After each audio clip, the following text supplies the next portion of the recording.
Bien-aimés, bonjour. Ce matin, nous avons la grâce et la faveur de recevoir à nos côtés le pasteur Cyprien Moka.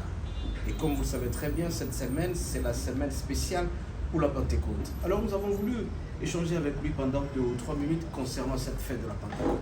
Pasteur, c'est quoi donc la Pentecôte? Merci beaucoup, serviteur de Dieu, bienvenue. Matin Nakibangala. La fête de Pentecôte, c'est une fête qui manifeste la grandeur de Dieu dans la vie de l'homme. C'est-à-dire que Dieu a su que l'homme est limité. Alors il fallait que son esprit vienne habiter dans l'homme pour lui rendre capable de faire tout ce que l'homme ne pouvait pas faire seul. Et c'est ainsi que le jour de la Pentecôte, Christ lui-même a su que la mission qu'il a confiée à ses disciples, pour qu'ils puissent l'accomplir valablement, il faut qu'il soit rempli de Saint-Esprit. Ok, en effet, bien-aimé, si vous parcourez la Bible dans Actes des Apôtres, au chapitre 2, du 1er jusqu'au 4e verset, on nous dit que le jour de la Pentecôte, les 11 étaient tous ensemble. Oui. Et subitement, tout à coup, il y a un bruit qui est arrivé. Le bruit, c'est la manifestation du Saint-Esprit. Parce que, vous allez vous rappeler, pasteur, que Jésus a dit, je ne vous laisserai pas faire seul. Oui. Je vous enverrai une puissance, c'est lui qui sera avec vous, c'est-à-dire à la personne du Saint-Esprit. Mais pour l'instant, bien aimé, il y a la controverse, il y a certains théologiens qui acceptent que le Saint-Esprit existe et d'autres non. Évidemment, c'est un débat théologique. Mais pour l'instant, ce qui est drôle, c'est que dans beaucoup d'églises pentecôtistes actuellement, on ne sent pas ce bruit-là. Et là, je me quitte un tout petit peu par ça. Et pourquoi on ne sent plus ces bruits à travers les églises pentecôtistes, alors qu'en réalité, si vous reculez un tout petit peu, il y a 30-40 ans, on sentait la vivacité, on sentait la manifestation du Saint-Esprit à travers le parler en langue et tout ça. Pour l'instant, dans certaines églises, dans certaines assemblées, on ne sent pas la présence vraiment du Saint-Esprit. C'est dû à quoi, pasteur? Merci beaucoup pour la question. Je crois qu'il faut rectifier un peu. Nous ne pouvons pas dire que dans toutes les églises, on ne sent plus la présence du Saint-Esprit.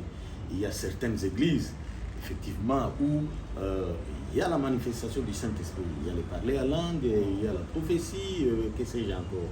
Mais par contre, il y a d'autres églises qui négligent le Saint-Esprit et qui ne croient pas au Saint-Esprit.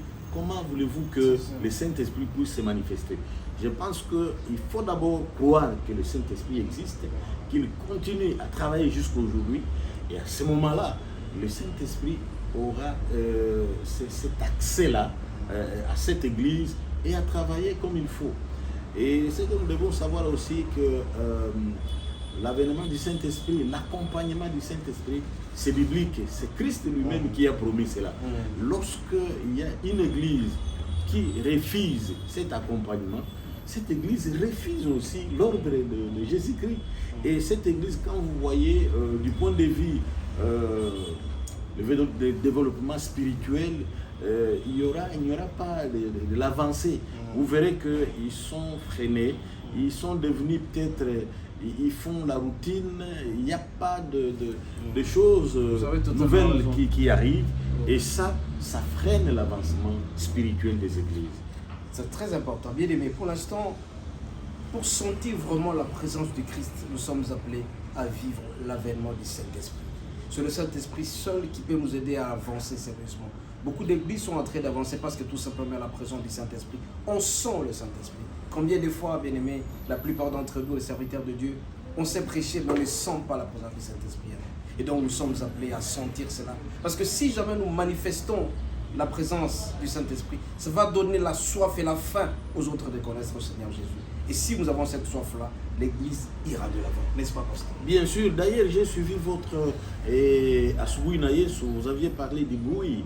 Vous savez, ce bruit-là qui a fait que les gens viennent en masse voir 3000 qu'est-ce qui s'est passé au juste. Oui, voilà. Et quand ils sont arrivés là-bas, ils ont vu des choses étranges. Et ils ont commencé à se poser la question, mais qu'est-ce qui se passe? Ces gens, est-ce qu'ils ne sont pas ivres? Ça aussi, c'était un appât pour que les gens viennent en Christ. Aujourd'hui, nos églises, normalement, on devrait sentir ces bruits-là pour que les gens viennent. Qu'est-ce qui se passe là-bas? Mais aussi, dans la vie de chaque chrétien, il faut que ces bruits se fassent sentir ça, pour que les gens viennent. Mais c'est monsieur, mais qu'est-ce qui se passe? Et tout ça, ça va se voir à travers ce que toi tu fais. Et ça va attirer les gens à venir à Christ et ils vont recevoir le salut. Vous voyez ces jours-là. C'est ce que je dis, le bruit de la Pentecôte. Voilà, le bruit de la Pentecôte. Le bruit de la Pentecôte, c'est très important, c'est ce qui attire. C'est un Oui, appât pour les autres. Bien Et sûr. il était 9 heures alors que les gens pensaient qu'ils étaient ivres. Oui, Ils oui. pensaient qu'ils ont pris de la bière, ils pensaient qu'ils ont pris de l'alcool. Mais l'apôtre Paul a répondu, mais comment voulez-vous qu'à 9 heures les gens soient ivres? Parce que tout simplement, ils étaient ivres du Saint-Esprit. Du Saint-Esprit. C'est le Saint- Ils ont commencé à parler langue.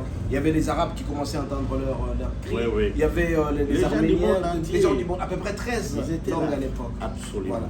Merci Et beaucoup. ce que je voulais ajouter est que nous devons savoir que l'homme naturellement est limité. Oui. Mais lorsqu'il est rempli par le Saint-Esprit, c'est à ce moment-là qu'il va faire les surnaturels. Voilà. Vous voyez, parce que le Saint-Esprit produit en nous la force, une force surnaturelle. C'est ainsi que le Saint-Esprit est symbolisé par 3 sources de force Oui. dans ce monde, en commençant par le vent. Lorsque le vent souffle, ça emporte tout, c'est une force. Et le Saint-Esprit est symbolisé aussi par le feu. Oui. Lorsque le feu C'était embrasse quelque c'était chose, à l'occasion de la naissance du bien Saint-Esprit sûr, sur les apôtres. le Saint-Esprit aussi est symbolisé par l'eau. Lorsque l'eau, en tout cas, fait rage, personne ne peut résister à cette puissance-là. Et c'est ce que je voulais dire que voilà comment est-ce que le Saint-Esprit est symbolisé par 3 sources de la force dans. Donc il faut ce baptême, il faut avoir le baptême du Saint-Esprit. Le Absolument. baptême de l'eau existe bien sûr, mais le baptême du Saint-Esprit est très important. Et si jamais vous avez le baptême du Saint-Esprit, vous irez de l'avant, le Seigneur sera toujours avec vous. Merci beaucoup et à la prochaine. Merci beaucoup.